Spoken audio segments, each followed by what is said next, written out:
untuk guru-guru yang lain agar mereka pun dapat melakukan kegiatan yang bersifat positif. Rencana penuh kapan?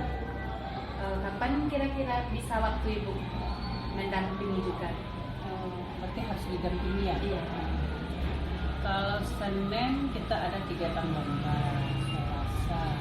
Kalau Rabu bagaimana? Rabu ya.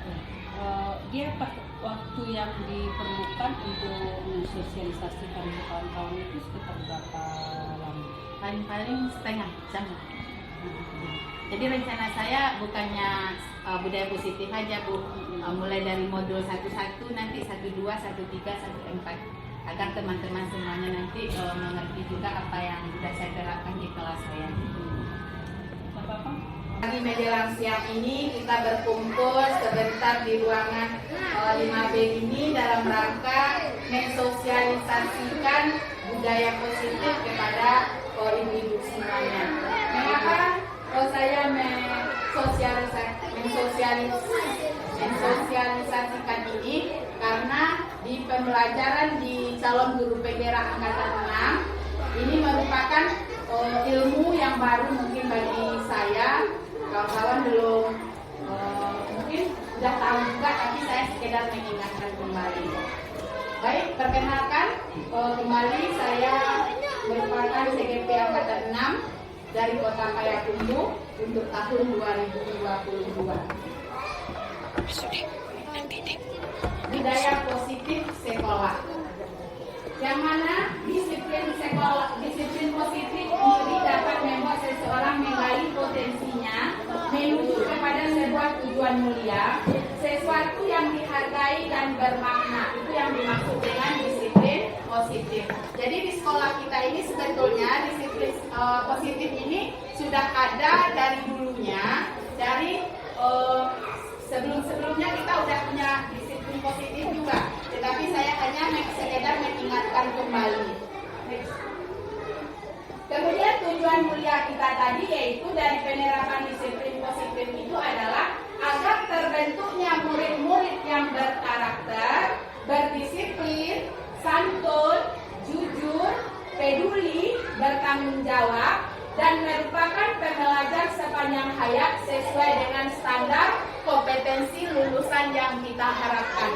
Jadi sesuai dengan KTSP yang sudah kita buat bersama Ibu Kepala Sekolah juga, bahwasanya di KTSP kita itu kita mempunyai syarat kelulusan dari SD 31 ini bukan hanya sekedar pengetahuan kita saja, tetapi anak-anak kita nanti keluar dari SD 31 harus mempunyai karakter berdisiplin, santun, jujur, peduli, dan bertanggung jawab, serta mereka itu mau belajar sepanjang hayat.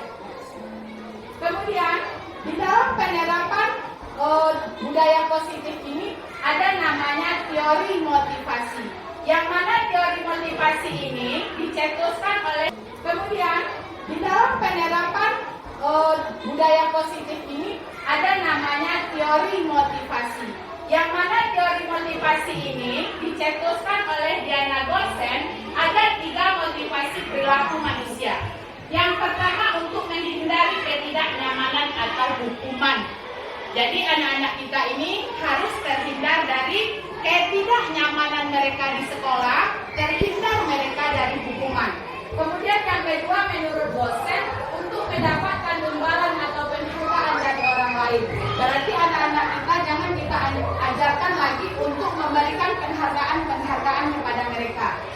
Mana contohnya penghargaan? Contoh, kalau Ananda mau belajar, nanti itu akan kasih hadiah.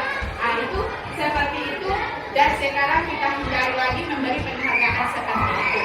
Kemudian menurut dosen yang ketiga yaitu untuk menjadi orang yang mereka inginkan dan menghargai diri sendiri dengan nilai-nilai yang mereka percaya. Nah, itu menurut dosen ada 3 motivasi manusia. Nah, kemudian tujuan dari disiplin positif itu menanamkan motivasi yang ketiga. Jadi tugas kita dululah yang akan menanamkan motivasi ini kepada anak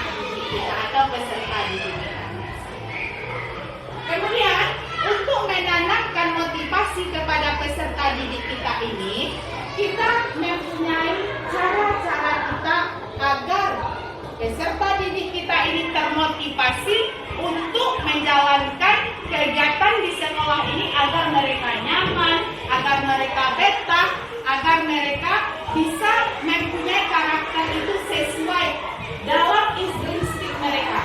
Tanpa kita suruh lagi, tanpa kita ingatkan mereka lagi, tetapi sudah mereka mempunyai kesadaran dalam diri mereka masing-masing untuk menjalankan budaya positif ini di sekolah. Bagaimana caranya? Ini namanya adalah restitusi. Restitusi itu adalah sebuah pendekatan untuk menciptakan disiplin positif.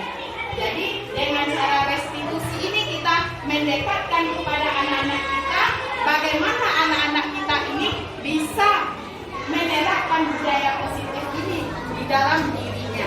Tanpa kita suruh lagi, tanpa kita ingatkan lagi, tetapi hanya dia terlambat, tetapi kita yakinkan lagi dia. Itu yang validasi kesalahan. Yang ketiga menanyakan keyakinan. Ingatkan lagi anak-anak kita tadi. Masih ingat gak nak keyakinan yang sudah kita sepakati? Contohnya di kelas saya sudah buat kesepakatan datang tidak boleh terlambat. Jadi kalau terlambat dia ingatkan kembali. Ingat gak nak keyakinan kelas yang sudah kita buat? Ingat bu apa? Datang tidak boleh terlambat. Nah sekarang Ananda betulnya Ananda lakukan atau salah? Pasti dia mengaku salah bu. Nah kalau salah yang Ananda lakukan ini selanjutnya bagaimana? Mau Ananda seperti ini lagi? Tidak. Nah, jadi dengan seperti itulah restitusi yang kita lakukan kepada anak-anak kita ini. Nah, ini dia segitiga restitusi yang seperti yang saya sampaikan tadi. Next. Lanjut. Ini pertanyaan-pertanyaan kita kepada anak-anak kita. Lanjut. Nah, ini dia. Ada 5 kontrol restitusi. Yang pertama penghukum seperti yang sudah saya sampaikan tadi. Yang kedua membuat merasa bersalah. Yang ketiga menjadikan anak-anak kita ini teman. Yang keempat menjadikan dia pemantau. Yang kelima manajer. Nah dari 5 tingkatan ini kalau nggak bisa kita nomor 4 dan nomor 5. Kalau nggak bisa kita nomor 5, nomor 4 sebagai pemantau. Kita lihat kita. Yang A nih, pemantau. Kalau pemantau itu guru yang menerapkan posisi pemantau akan berkata, peraturannya apa nak? Apa yang telah kamu lakukan? Sanksi atau konsekuensi apa? Berarti kita yang menanya kepada anak-anak kita apa konsekuensi yang mau mereka inginkan. Jadi boleh dikasih sanksi. Itu konsekuensi. Bukan sanksi, konsekuensi kesepakatan kita dengan anak. Tetapi yang nomor 4 ini masih ada di situ kesepakatan kita dengan anak. Tapi yang lebih bagusnya mana? Yang nomor 5 tadi. Jadilah kita sebagai manajer bagi anak-anak kita. Apa itu yang manajer? Next, ini dia. Guru-guru yang menerapkan posisi manajer itu akan berkata apa yang kita yakini. Berarti keyakinan kelas yang sudah kita buat tadi atau keyakinan sekolah yang sudah kita buat tadi. Anak-anak semuanya, hari ini kita sudah menyepakati akan membuat keyakinan ya. Nah, jadi Anda silakan membuat keyakinan kelas yang akan kita sepakati bersama. Aktif di dapur pelajaran, baik itu pembelajarannya secara individu maupun belajarnya secara kelompok. Jadi keyakinan kelas yang kita sepakati yang akan Anda laksanakan. Mau kira-kira Aisyah? Nah, silakan Aisyah. Silakan. Yang nomor berapa? Mau tampil ke depan. Nomor 1. Ya, Ocha. Silakan Ocha. Silakan. Apa lagi? Nomor 6. Bagus. Apa nomor 6? Bacakan Ocha.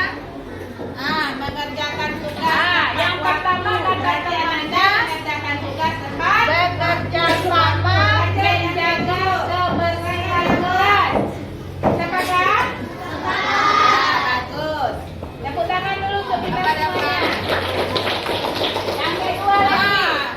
Ya, silakan. Sopan dalam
sekali belajar dengan Bu Nur karena